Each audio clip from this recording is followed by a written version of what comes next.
Est-ce qu'il existe certains facteurs de risque favorisant l'apparition de ce cancer? Divers facteurs peuvent aussi augmenter ou diminuer le risque de mutation et, par conséquent, de cancer.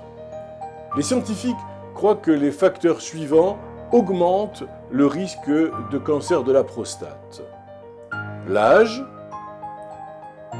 où le risque de cancer de la prostate est plus élevé après 65 ans, les antécédents familiaux, le fait d'avoir un père ou un frère atteint d'un cancer de la prostate multiplie le risque par 2. L'origine ethnique. Les hommes d'origine africaine sont plus susceptibles d'être atteints d'un cancer de la prostate, tandis que ceux originaires d'Asie orientale, par exemple, le sont moins. La géographie. Le cancer de la prostate est rare en Asie, en Afrique et en Amérique du Sud. Le poids. L'inactivité physique. Les hommes ayant une surcharge pondérale et qui sont inactifs sont touchés par des taux plus élevés de cancer de la prostate.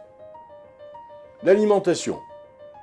Les régimes alimentaires riches en graisses et pauvres en légumes, en fruits et en fibres sont associés à un risque accru de cancer de la prostate.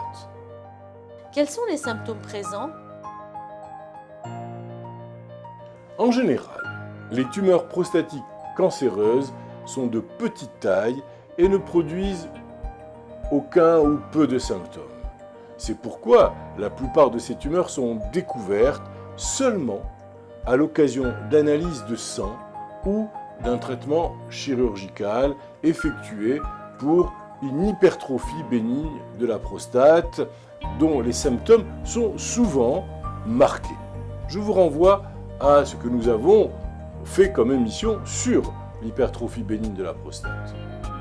Les tumeurs volumineuses, à un stade avancé, exerceront une pression sur d'autres organes, tels que la vessie par exemple, ce qui va causer une incontinence, ou bien va rendre la miction difficile, voire douloureuse. Les problèmes de miction associés au cancer de la prostate sont dus au fait que l'urètre c'est le tube qu'emprunte l'urine en sortant de la vessie. Donc l'urètre traverse la prostate.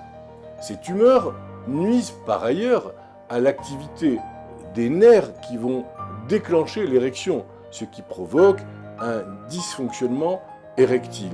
Nous en avons également parlé dans différentes vidéos que nous avons réalisées.